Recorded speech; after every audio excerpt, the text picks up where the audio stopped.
Friendship AV வருது. அந்த ஏவியில் வந்துட்டு எல்லோரும் யாரை சம்பாதிச்சிருக்கீங்க, இந்த பிக் பாஸ் வீட்டில் ஃப்ரெண்டாக யாரை சம்பாதிச்சிருக்கீங்க அப்படின்னு கேட்குறாங்க. அப்போ ஒருத்தராக இன்னொருத்தவங்க பேரை சொல்லிகிட்டு இருக்காங்க. ஆனால் திவ்யா பேரை யாருமே சொல்லலை. திவ்யாவோட டர்ன் வரும்போது அவங்களால பேசவே முடியல. அவங்க ரொம்பவே எமோஷ்னல் ஆகிடுறாங்க. உங்களெல்லாம் பார்த்தா எனக்கு ரொம்ப பொறாமையாக இருக்குது. எல்லோரும் ஒரு பெஸ்ட் ஃப்ரெண்டை சம்பாதிச்சிருக்கீங்க, ஆனால் நான் தான் எந்த ஒரு ஃப்ரெண்டையுமே சம்பாதிக்கலை போல். நானும் அழுகக்கூடாது அப்படின்னு தான் நினைக்கிறேன், ஆனால் எனக்கு ரொம்ப எமோஷ்னலாக இருக்குது அப்படின்னு அவங்க கண்ணு கலங்க ஆரம்பிச்சிடுது. ஒரு பாயிண்டில் அவங்களால கண்ட்ரோலே பண்ண முடியல, ரொம்பவே அழுக ஆரம்பிச்சிடுறாங்க. நான் யாருக்குமே ஃப்ரெண்டு இல்லையே அப்படிங்கிற பெயின் அவங்க ஃபேஸில் ரொம்பவே நல்லா தெரியுது. உடனே எல்லா கேர்ள்ஸும் ஓடி திவ்யாவுக்கு ஹக் கொடுக்குறாங்க, அவங்கள ஆறுதல் படுத்துகிறாங்க. ஆனாலும் திவ்யா இன்னும் எமோஷ்னலாகவே தான் இருந்தாங்க.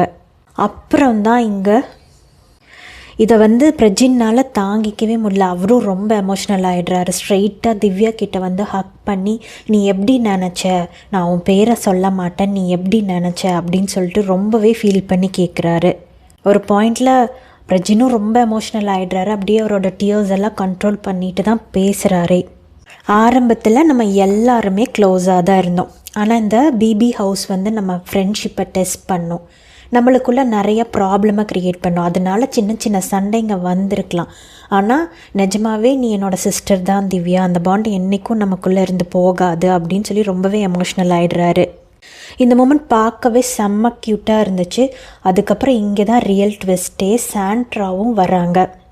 திவ்யாவை ஹக் பண்ணி அவங்களும் ரொம்ப நேரமாக அழ ஆரம்பிக்கிறாங்க. திவ்யாவை சமாதானமும் படுத்துகிறாங்க. 3 பேருமே ஹக் பண்ணிவிட்டு ரொம்ப எமோஷ்னலாக, ரொம்பவே பார்க்க செம்ம க்யூட்டாக இருந்தது அந்த மூமெண்ட்டு.